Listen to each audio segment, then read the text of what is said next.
bonjour, bonsoir chez vous, en Afrique, en Asie, en Amérique, en Europe et partout dans le monde.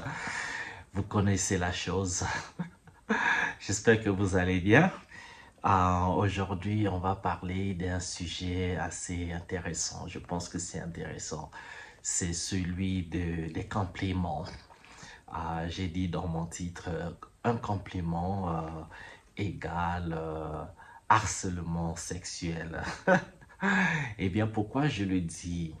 Et ce que je vais dire s'applique certainement dans le monde occidental, peut-être pas en Afrique, parce que dans le monde occidental, c'est une société qui est... les sociétés occidentales sont assez intéressantes, ok? Culturellement, elles sont assez différentes des sociétés africaines.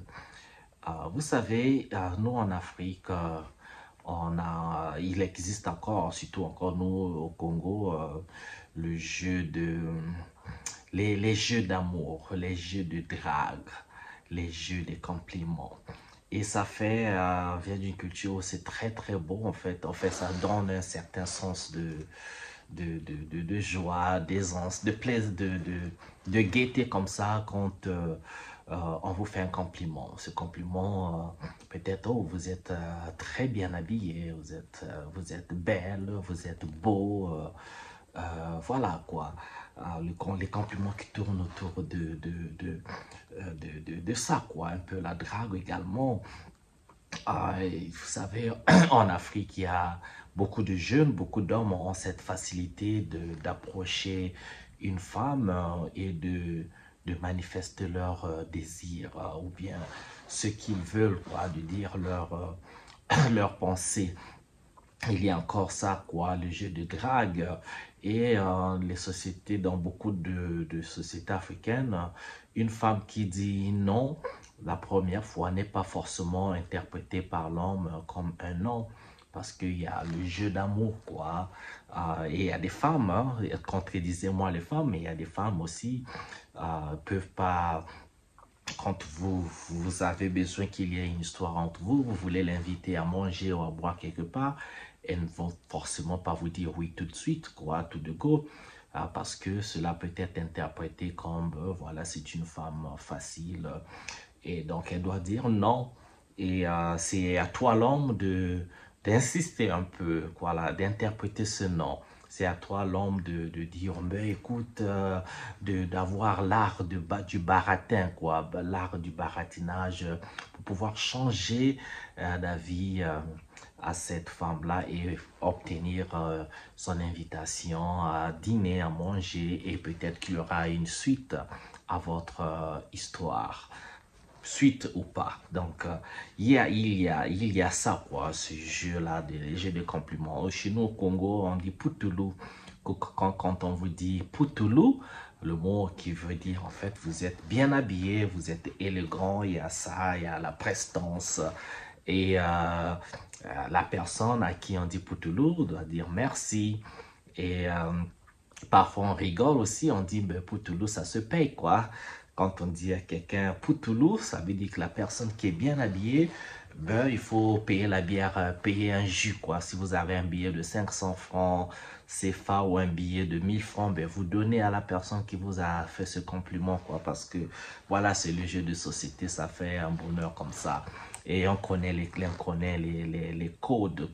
Les codes, c'est comme ça que ça se passe. Et donc, si on va de l'autre côté, en Occident, bon, ici, je ne suis pas non plus en train de généraliser les sociétés occidentales parce que je n'ai pas vécu dans toutes les occidentales, mais au moins celles dans lesquelles j'ai vécu, mais à une certaine époque donnée, parce que je pense que même dans l'Occident, ça a bien existé, hein, faire des compliments à une femme. Vous êtes belle, hein, ça va, tout ça, ça existe en fait. Ah bon, ou bien ça a existé, ou bien ça peut être diminué. Mais j'ai remarqué que en Occident aujourd'hui, cette chose a quand même diminué un tout petit peu parce que depuis qu'il y a eu la montée du mouvement, si vous vous rappelez, de MeToo, MeToo qui est un mouvement qui est né aux États-Unis, MeToo qui en français veut dire moi aussi, parce que euh, d'un côté, oui, il y a les hommes qui veulent draguer, qui veulent faire des compliments à une femme et tout, mais de l'autre côté, il y a aussi eu des femmes qui ont été abusées. Donc, le MeToo, le mouvement MeToo est donc arrivé par ces femmes-là, ou pas, ou celles qui soutiennent, celles qui ont été en fait abusées par les voisins, les hommes dans la rue, les membres de leur famille. Et donc, ces femmes-là qui ont été même parfois violées, quoi, ont beaucoup connu le harcèlement sexuel au niveau du travail, où c'est le manager, où c'est le boss du travail, où ce sont les collègues qui harcelaient sexuellement la dame. Et ce qui est arrivé, surtout celles qui ont connu le cas de viol ou des cas encore pires, se taisaient, se mutaient, donc se réfugiaient dans le silence, voulaient pas s'exprimer par quelle que soit la raison, pouvait être la honte, pour certains peut-être un certain sentiment de déshonneur, d'humiliation. Et donc ces choses-là ont existé.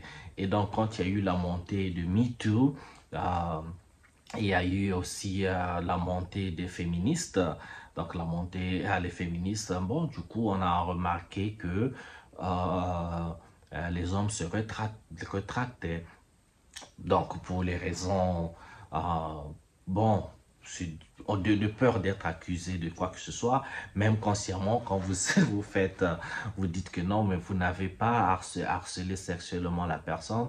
Bon, il faut noter que vous savez, tout mouvement de société, il y a toujours des dérives. Hein. Même si l'intention elle est bonne, quand on dit MeToo, les femmes devaient avoir le courage de sortir, de s'exprimer pour que, en fait, ces actions négatives s'arrêtent. Il faut qu'on arrête ça, il faut respecter la femme. Quand la femme dit non, c'est non. Bon, comme j'ai dit au départ en Afrique, non, est-ce que non doit être non? Mais non, c'est non.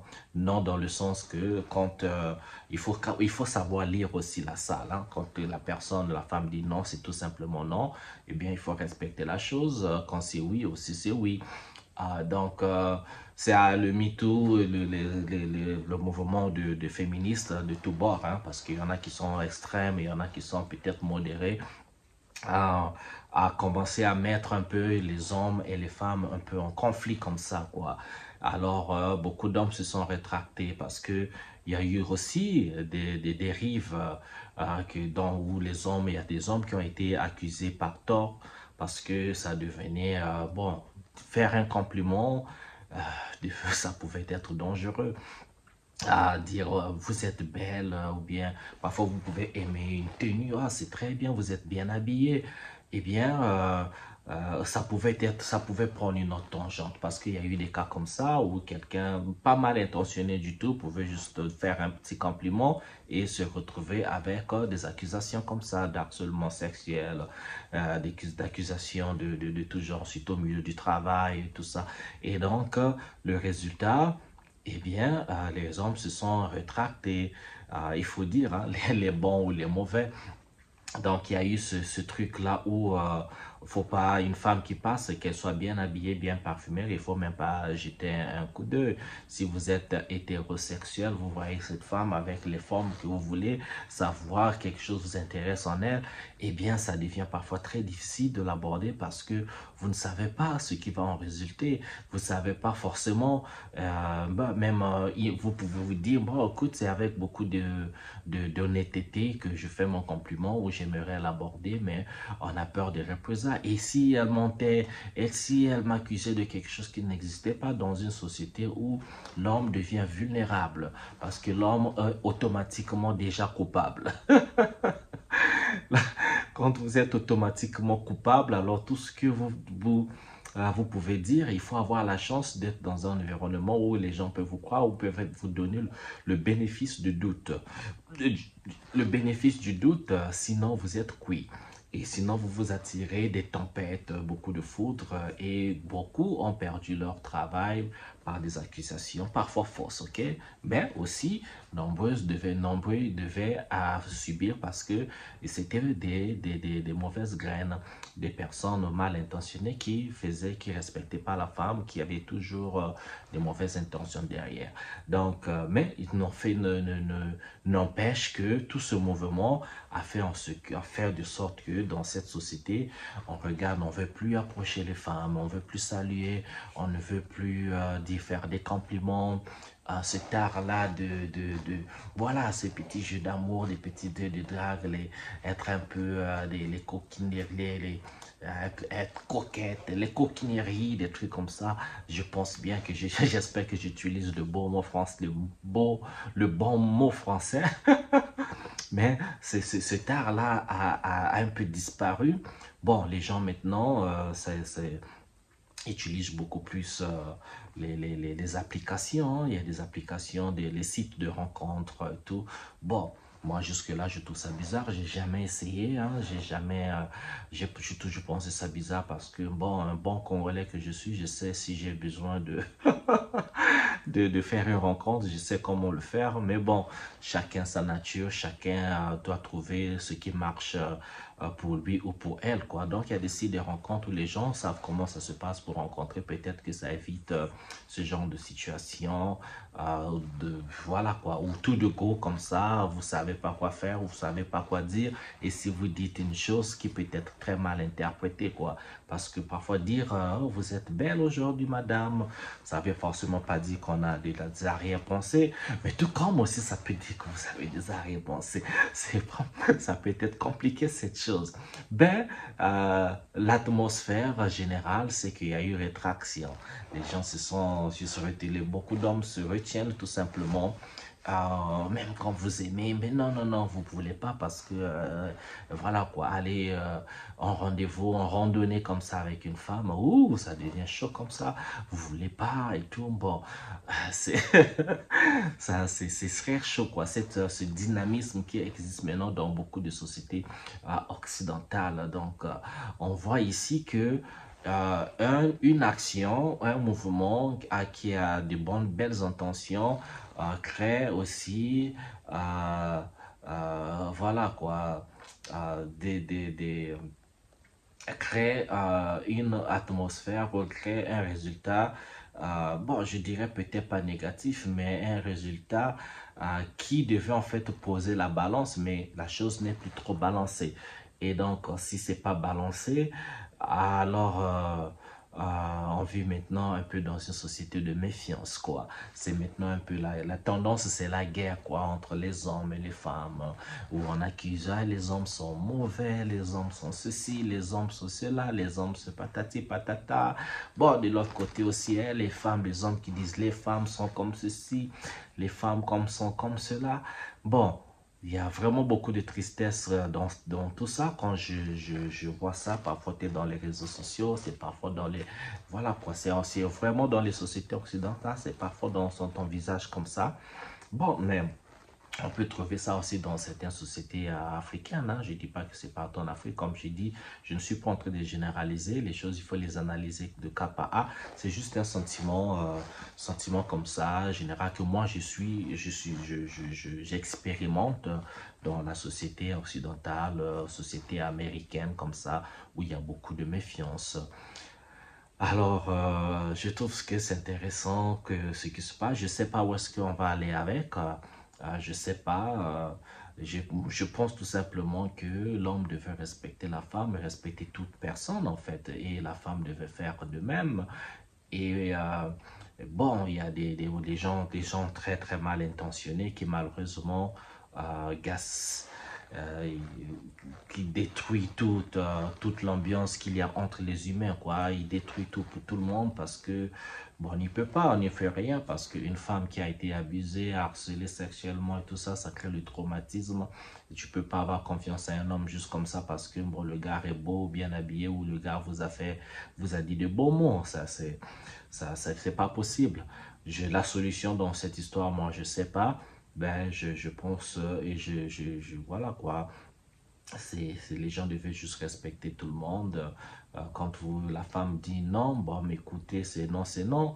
Bon, insister, je sais pas comment est-ce que le nom est parti, mais je pense dans les sociétés occidentales, non, c'est tout simplement non. Donc, il faut pas faire un autre pas de plus.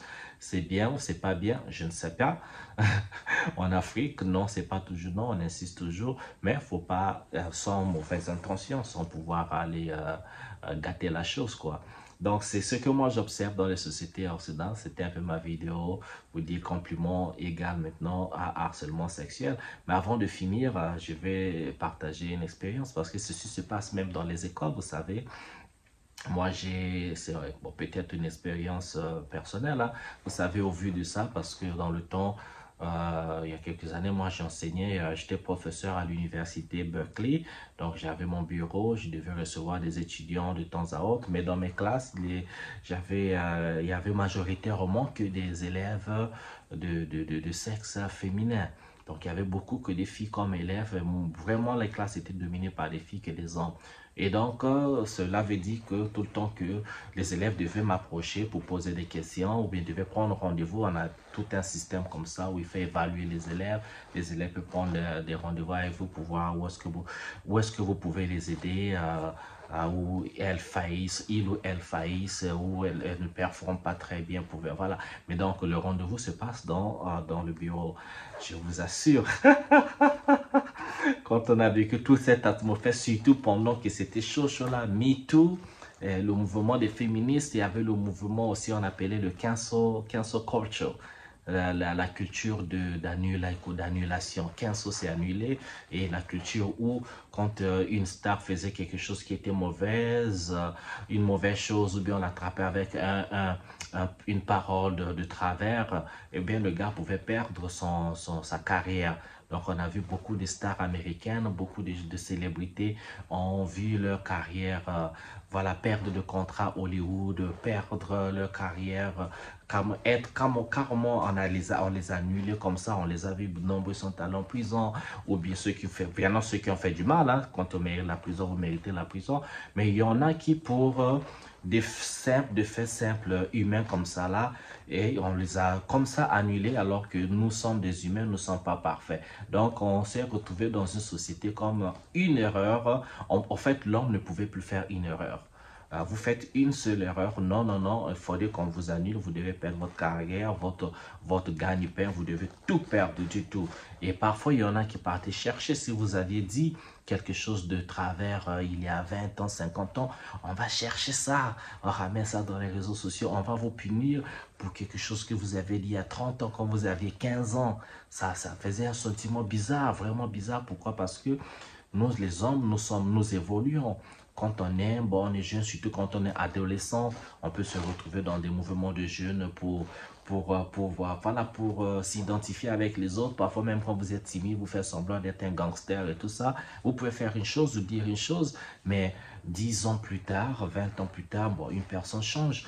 Il y en a qui ont fait des bêtises à l'âge jeune, mais qui sont devenus des pasteurs, qui sont devenus des avocats, qui sont devenus des gens louables dans la société. Mais une erreur d'il y a 20 ans, 30 ans vous rattrape. Après, on vous punit dans le présent pour quelque chose qui s'est passé il y a très longtemps.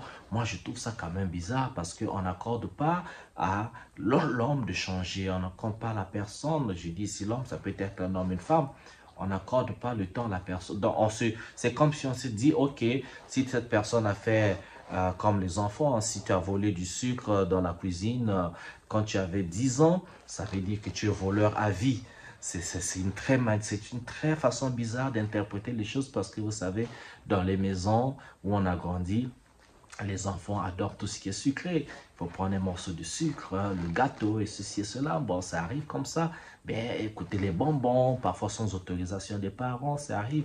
Mais après, les enfants, on devient adolescent, on devient adulte, on forme sa famille, et tout ça. Bon, c'est le passé. Mais quand vous punissez pour ce que moi je perçois normal, sinon, bon, on est en train de vouloir créer une société des gens des personnes qui doivent naître parfaites, doivent grandir parfaites et doivent être adultes parfaites et doivent mourir parfaites. Ben, ça n'existe pas. Donc ça, je trouve ça dommage par contre. Et voilà, donc pour dire mon expérience avec moi être dans le bureau avec, pour revenir dans mon histoire, j'évitais d'avoir des rendez-vous avec des étudiantes dans le bureau. Et si j'avais le cas d'avoir des étudiants dans le bureau, il fallait qu'il y ait plus d'une étudiante. Je ne voulais pas me retrouver dans mon bureau, moi, avec une seule étudiante. Ça me faisait peur. J'avais tort, peut-être raison. Non, je voulais en fait me protéger. Et quand je le faisais, il fallait toujours que j'enregistre. Je devais toujours avoir mon audio, faire un enregistrement vocal de la conversation avec les étudiants. On ne sait jamais, parce que les cas de folie, j'en ai rencontré aussi, on ne sait jamais. Il faut enregistrer. Quand il s'agit de filmer, il faut filmer parce que vous ne voulez pas que quelque chose soit retourné contre vous et vous aurez les preuves par vous-même.